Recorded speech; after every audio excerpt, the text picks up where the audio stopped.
चंदनपुर घाटियों के बीच बसा एक छोटा पर सुंदर गांव। यहाँ मिट्टी की गंध, हवा की ताजगी और लोगों की सादगी हर चीज में अपनापन था। और इस गांव की पहचान एक साधारण सा आदमी था, रवि लोहार। लोहे पर जितनी मजबूती रवि डालता था, उतनी ही सच्चाई उसके दिल में भी थी। रवि पानी से हाथ धोकर घर आता है। सीता चूल्हे के पास बैठी है, आंखों में थोड़ी चिंता। सीता, आज बड़ा बाजार है, कई गांवों से लोग आएंगे, शायद आज अच्छा व्यापार हो जाए।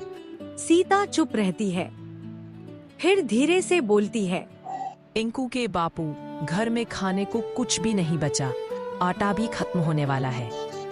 रवि मुस्कुराकर उसके पास बैठ जाता है। सीता, तू चिंता मत कर, आज चाहे कुछ भी हो जाए, मैं पूरा राशन लेकर ही वापस आऊंगा। आप इतनी मेहनत करते हैं पर मिलता कुछ नहीं, काश कोई दूसरा काम कर लेते। सीता, मेहनत कभी व्यर्थ नहीं जाती, एक दिन यही मेहनत हमारा भाग्य बदल देगी। कभी कभी गरीब के घर उम्मीद ही उसका सबसे बड़ा खजाना होती है। चाकू, फावड़े, हल के फाल और तलवारें सजाता है। सूरज सिर के ऊपर है, पर उसकी उम्मीद उससे भी ज्यादा गर्म। घंटों बीत जाते हैं, लोग फल खरीदते हैं, कपड़े खरीदते हैं, खिलौने तक खरीद लेते हैं, पर रवि की दुकान पर कोई नहीं आता। रवि हथियारों पर बैठी धूल झाड़ता है, चेहरा उतरने लगता। अरे रवि, यहाँ ऐसे क्यों बैठे हो? ग्राहक नहीं आ रहे क्या? हाँ भाई, आज भी कोई नहीं आया। अरे मेरे तो खूब काम चल रहे हैं, तू भी अगर अपनी कीमत बढ़ा देना तो लोग लेने आएंगे। कला की कीमत नहीं बढ़ती विष्णु, उसकी पहचान बढ़ती है।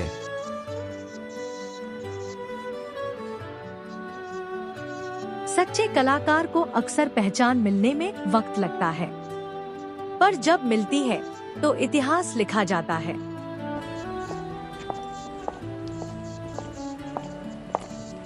एक घोड़ा रुकता है, उस पर राजा वीरभद्र, कठोर पर न्यायप्रिय योद्धा।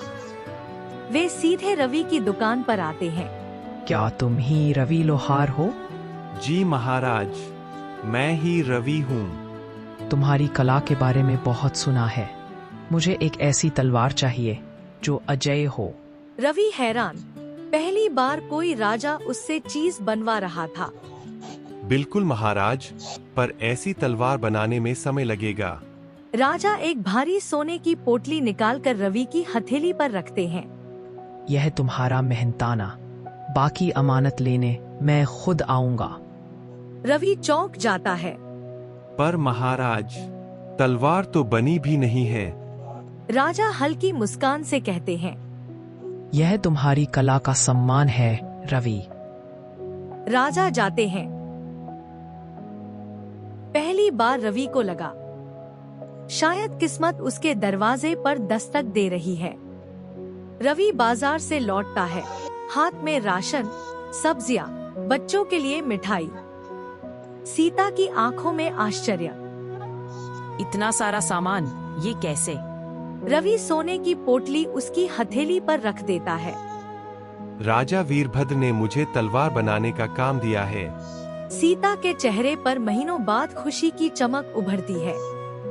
गरीब के घर में खुशी हमेशा चुपके से आती है, जैसे कोई अनमोल मेहमान। रवि ध्यान से कच्चा लोहा आग में डालता है, किसी मूर्ति की तरह एकाग्र, किसी तपस्वी की तरह शांत। हथौड़ा उठाता है और यह सिर्फ हथौड़े की आवाज नहीं, रवि के सपनों की धुन थी।